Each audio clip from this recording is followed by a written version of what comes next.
پر قبضہ کیا ہے، اور اس کی سپورٹ میں بخاری کی وہ حضرت عمر کا آخری خطبہ بھی لا سکتا ہوں۔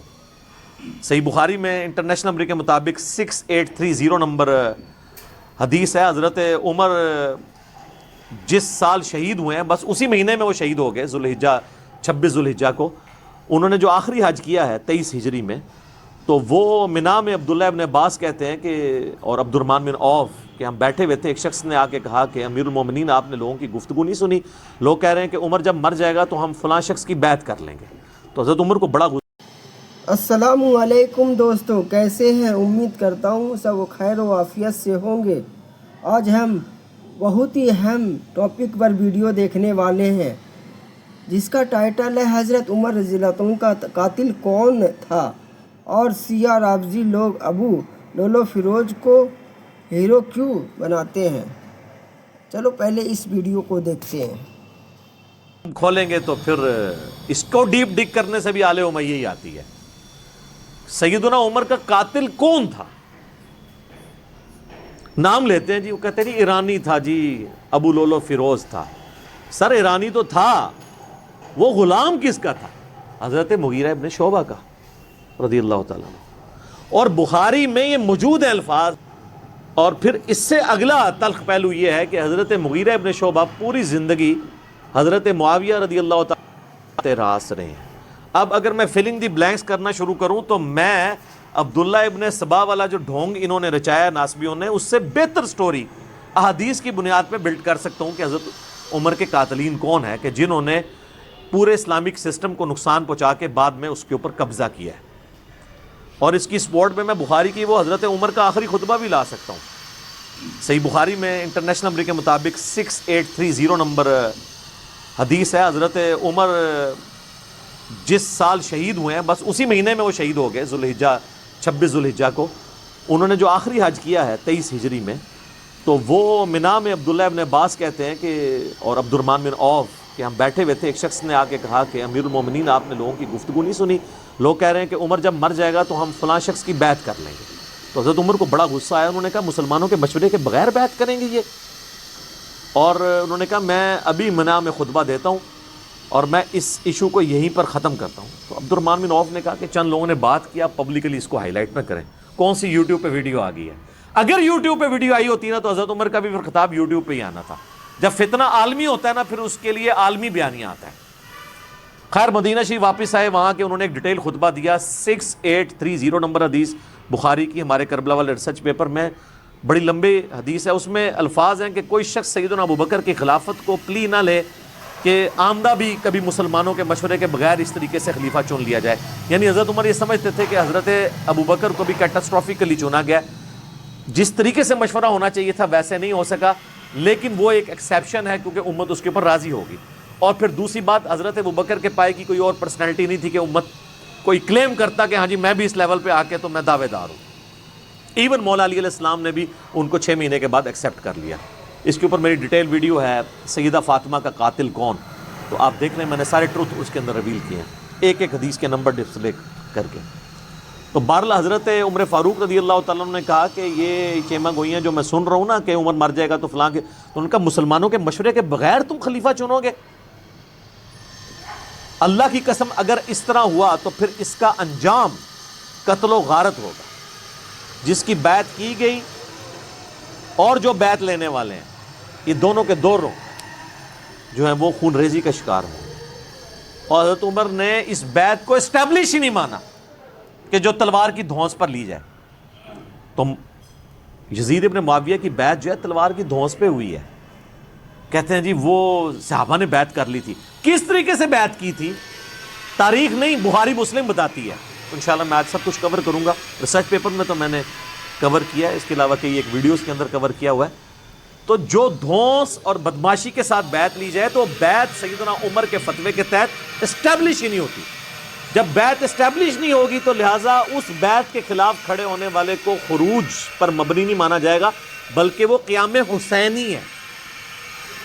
خروج وہ ہے جو مولا علی کے خلاف ہوا ہے جنگ جمل صفین و نہروان کے اندر، کیونکہ ان کی بیعت اسٹیبلش تھی، وہ خلفائے راشدین میں سے ہیں۔ اس کو بھی میں انشاءاللہ ڈسکس کروں گا۔ تو یہ میں نے تمہیداً گفتگو کی ہے تاکہ ایک اوورال ڈاکٹرن کلیئر ہو کہ اصل ایشو سیدنا عمر کی شہادت سے شروع ہے، اور اس کی پریڈکشن پہلے ہی صحیح بخاری اور صحیح مسلم میں نبی الاسلام کی احادیث موجود ہیں، اور بلکہ یہ تو ایک پورا ایک ٹاپک ہے دلائل النبوہ کا۔ امام بیہقی نے آلموسٹ 3500 احادیث پر مشتمل کتاب دلائل النبوہ لکھی ہے، اس میں ساری نبی الاسلام کی پروفیسیز ہیں کہ آپ علیہ السلام کو ہم اللہ کا نبی اسی لیے مانتے ہیں کہ آپ نے اپنی وفات کے بعد 10 سال کے بعد، 20 سال کے بعد، 30 سال کے بعد، 50 سال کے بعد، 100 سال کے بعد، 500 سال کے بعد، ایون قیامت تک آنے والے واقعات بتائے ہیں، اور وہ اسی طریقے سے ہوئے ہیں۔ امام بیہقی نے اپنے زمانے تک تو وہ چیزوں کو جمع کیا۔ ان کی وفات ہوئی ہے 458 ہجری میں۔ تاتاریوں کا فتنہ بھی ان کے بعد آیا ہے، حالانکہ تاتاریوں کے فتنے کی حدیثیں بخاری مسلم میں موجود تھیں۔ امام بیہقی نے وہ دیکھا نہیں ہے، لیکن ہم تو آج کہہ سکتے ہیں وہ بھی پورا ہو گیا۔ عمار کو باغی جماعت قتل کرے گی، یہ اس کے اندر ہے۔ میری بیوی پر خوف کے کتے بھونکیں گے، سیدہ عائشہ پہ بھونکے جب جمل کے لیے نکلی۔ اسی طریقے سے جتنی بھی پروفیسیز ہیں یہ سب کے سب دلائل النبوہ کے اندر موجود ہیں۔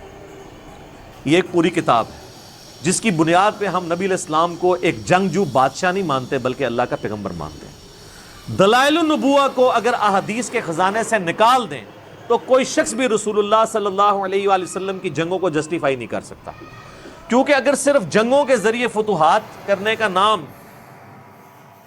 دوستو، سب سے پہلی بات یہ سمجھ لو، حضرت عمر رضی اللہ عنہ اسلام کی تاریخ کی عظیم شخصیت میں سے ہیں۔ ان کی ذرا بھی توہین بھی گناہ عظیم ہے، لیکن کچھ لوگ، رافضی لوگ، نہ صرف ان کی توہین کرتے بلکہ ان کے قاتل ابو لولو فیروز کو تعریفوں کا پہاڑ بناتے ہیں۔ بھائی، یہ کیسے دین ہے؟ حقیقت یہ ہے کہ ابو لولو فیروز غیر مسلم غلام تھا۔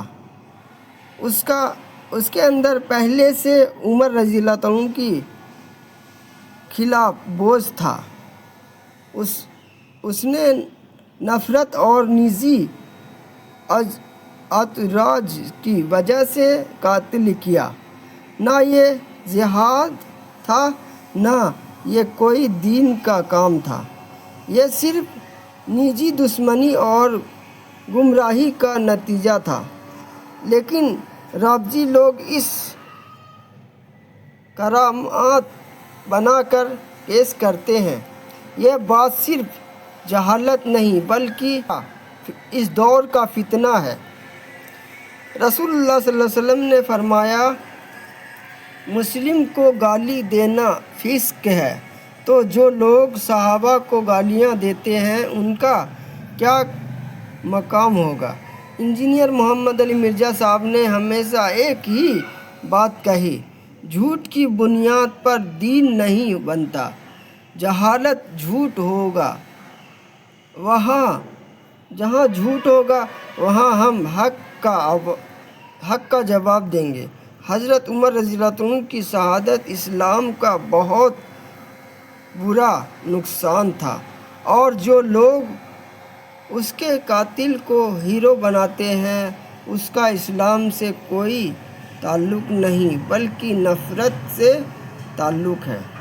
ہمارا پیغام صاف ہے، دین کا مسائل علم سے سمجھو، جھوٹ اور گالیوں کے پیچھے مت بھاگو، تاریخ کو بدل کر اپنی دشمنی مت چلاؤ۔ حضرت عمر رضی اللہ عنہ کا مقصد وہ ہے جو کسی کی گالیوں سے کم نہیں ہوتا، اور جنہوں نے ان کا قتل کیا وہ نہ کبھی شہید تھے نہ کبھی مومنوں کو صف میں۔ اور آج کے ریئیکشن اس لیے کہ لوگ سچ کو پہچانے اور فتنہ کی بات سے بچ سکے۔ آخر میں ایک بات، حضرت عمر رضی اللہ عنہ پر ذرا سی بھی تنقید یا توہین انسان کو خطرے میں ڈال دیتی ہے، اس لیے ہمیشہ ادب سے، علم سے اور دلیل سے بات کرو۔ اللہ ہمیں حق کو پہچاننے اور اس پر قائم رہنے کی توفیق دے، آمین۔ جزاک اللہ خیر و احسن جزا۔ السلام علیکم۔